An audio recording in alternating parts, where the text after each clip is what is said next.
Assalamualaikum warahmatullahi wabarakatuh.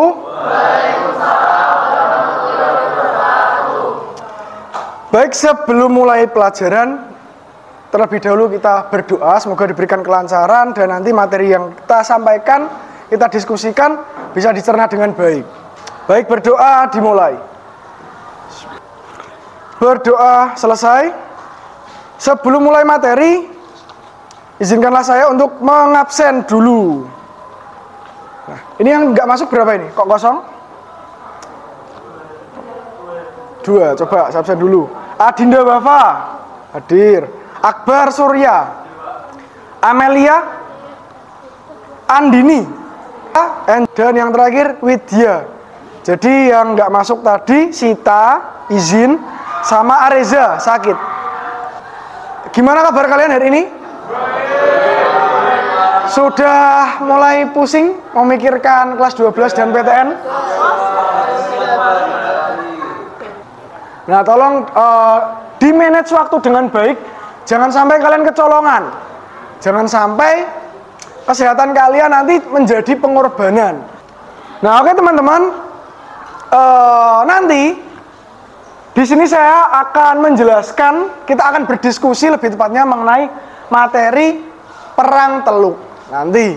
Nah, sebelum masuk materi utama, kita membahas materi sebelumnya terlebih dahulu. Materi tentang konflik Moro, konflik Filipina, konflik ras etnis agama yang ada pada KD sebelumnya, pertemuan sebelumnya.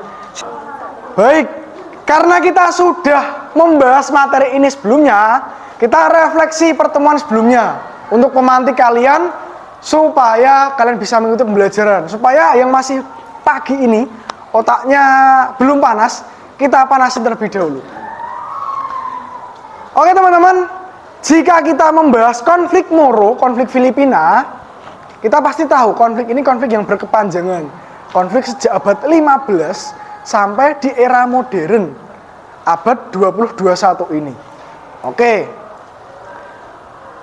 Coba silahkan, siapa yang bisa coba? Apa yang kalian ketahui tentang konflik Moro? Tori, apa yang kamu ketahui? Konflik suku. Ada yang punya jawaban lain? Sesar apa kira-kira? Konflik yang melibatkan agama. Ada jawaban lain? Wafa apa Wafa? Katanya bangsa-bangsa Spanyol masuk ke Filipina untuk menyebarkan agama Kristen. Oke, ada jawaban lain yang menarik. Ada tujuan sejak zaman penjajahan Spanyol untuk menyebarkan agama Kristen. Ada yang lain satu lagi? Ketua kelas punya jawaban? Saya ada. Apa?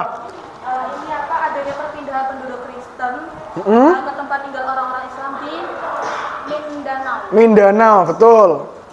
Jadi ada beberapa jawaban yang dapat kita rangkum dari jawaban keempat teman kalian tadi.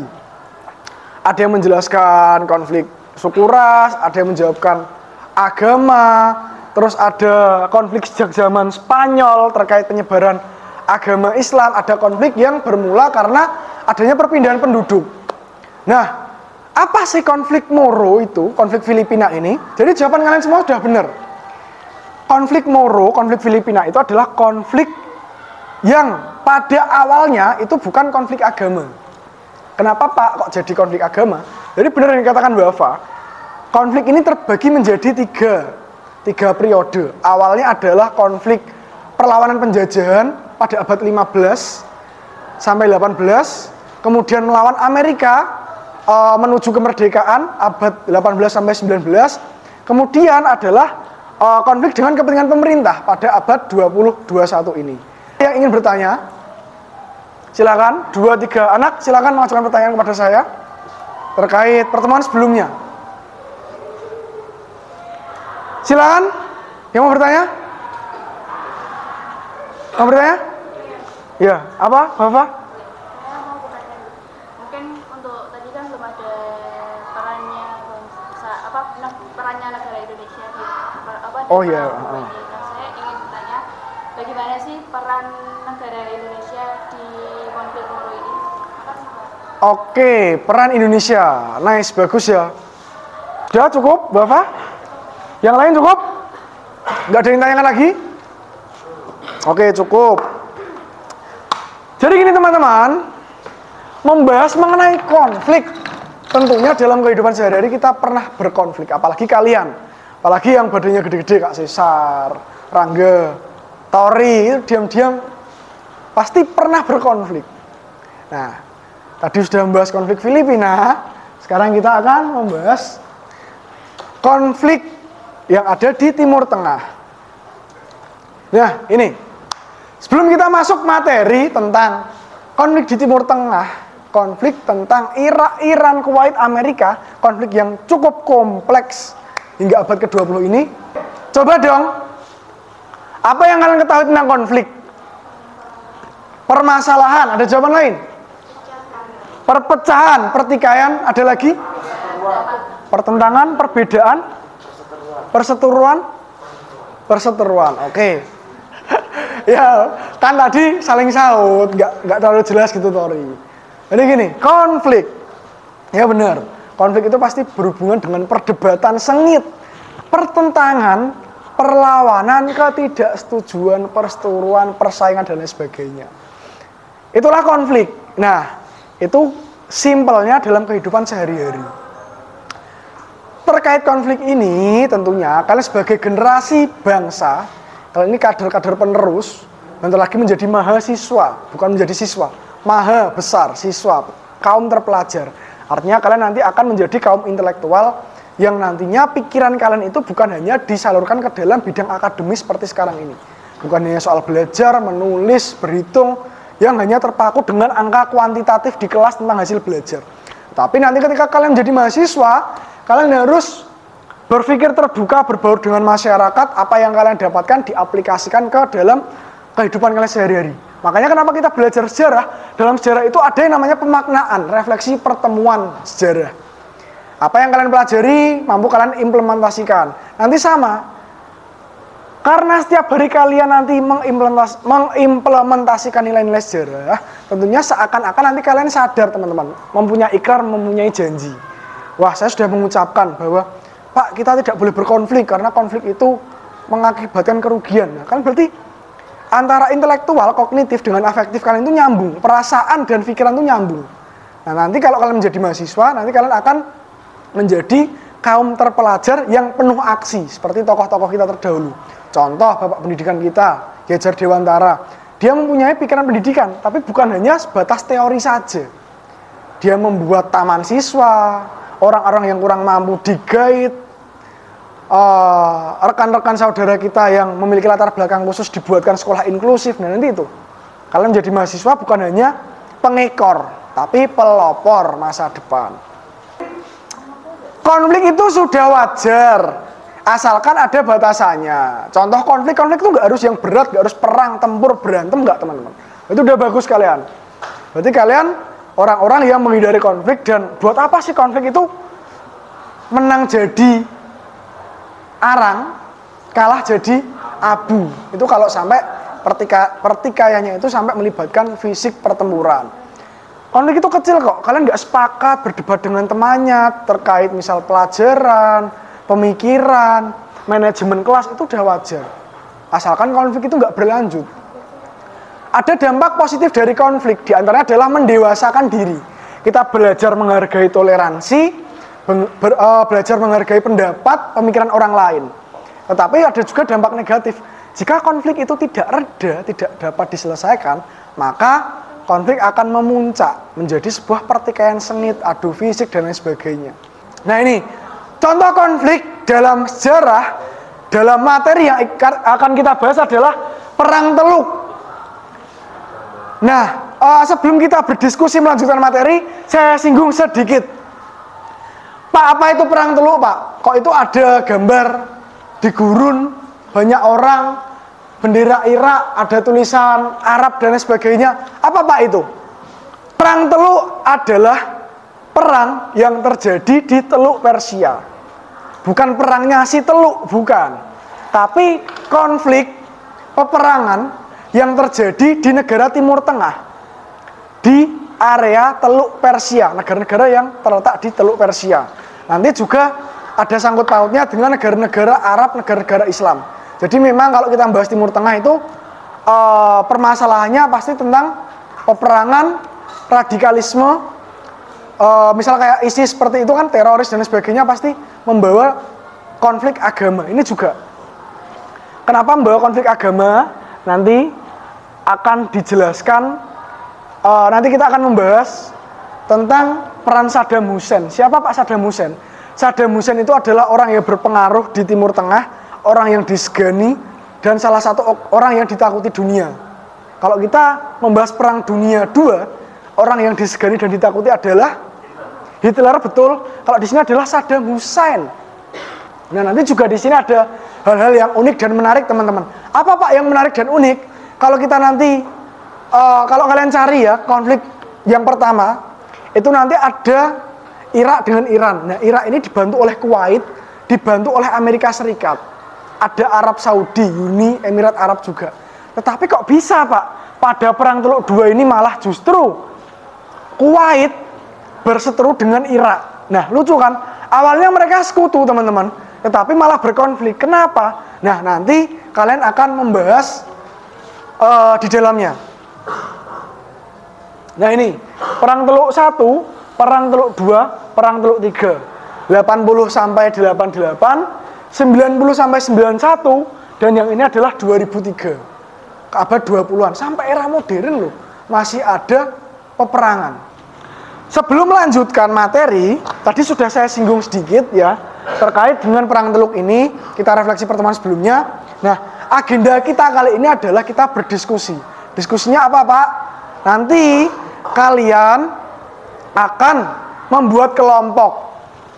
Ini jumlahnya 36 ya. Jumlahnya 36, berarti nanti ada 6 kelompok. Ada 6 kelompok, di mana masing-masing kelompok terdiri, kan ada yang nggak masuk ya, berarti ada yang 5, ada yang 6. Nggak usah dibuat pusing.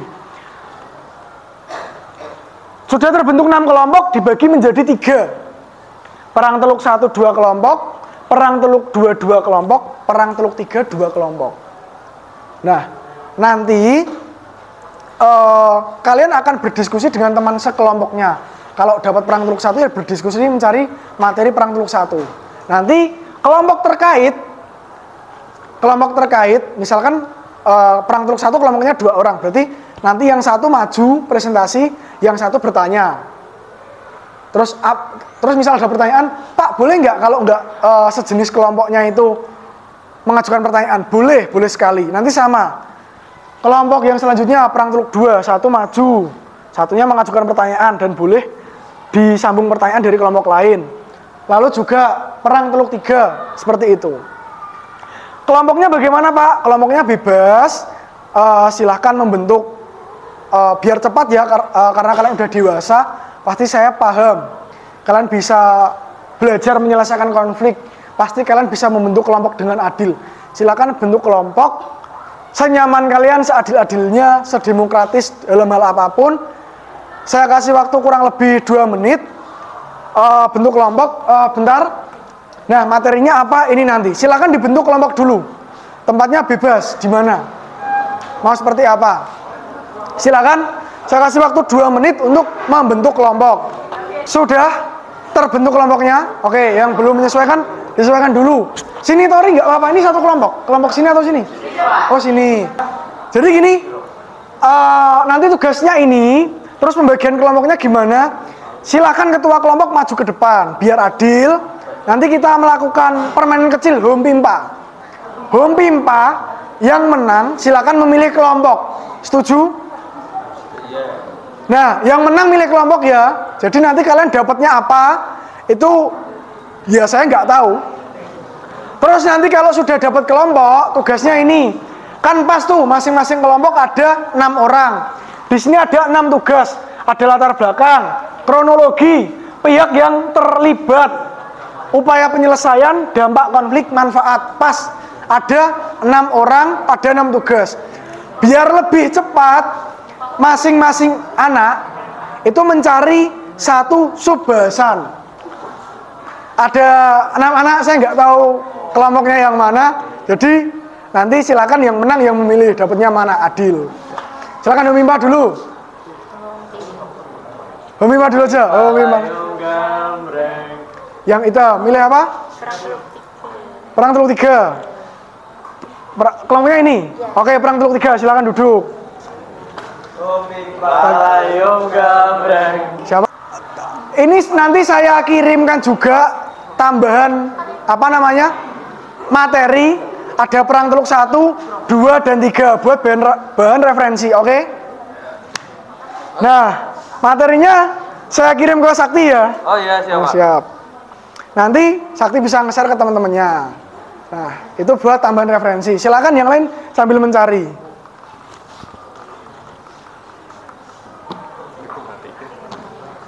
Oke. Kalau ada kesulitan silakan mengajukan pertanyaan, tidak apa-apa.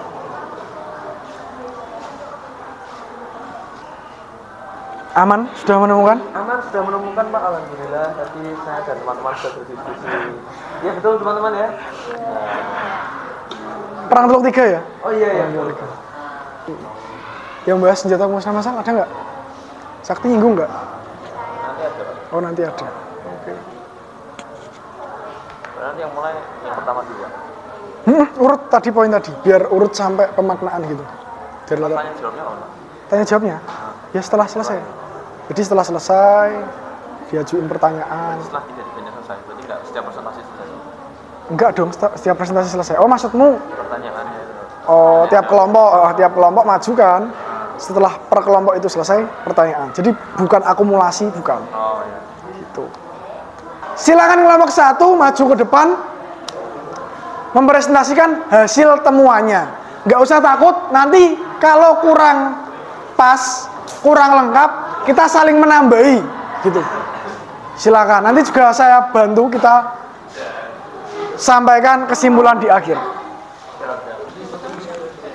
Assalamualaikum warahmatullahi wabarakatuh. Waalaikumsalam warahmatullahi wabarakatuh. Kami di sini dari Perang Teluk 1 izin memperkenalkan diri Perang Teluk 1. Nah, Perang Teluk 1 ini tuh berawal pada tahun 1980 hingga sampai 1988. Nah, Irak itu dipimpin oleh Saddam Hussein dan sedangkan Iran dipimpin oleh Khomeini. Tanya dong ke Raka. Tadi Raka ganti rugi ke Kuwait ya? Iya Pak. Enggak, saya cuma mau nyampein itu. Berarti Irak itu ganti rugi ke Kuwait, bukan ke Iran. Irak ke Kuwait. Kuwait, nggak apa, nanti kita bahas.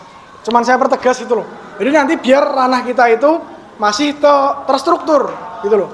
Karena tadi saya bilang, kalau nanti kita searchingnya itu kayak lewat Google yang terlalu umum, nanti bisa nyenggol ke Perang Teluk 2 dan 3, seperti itu.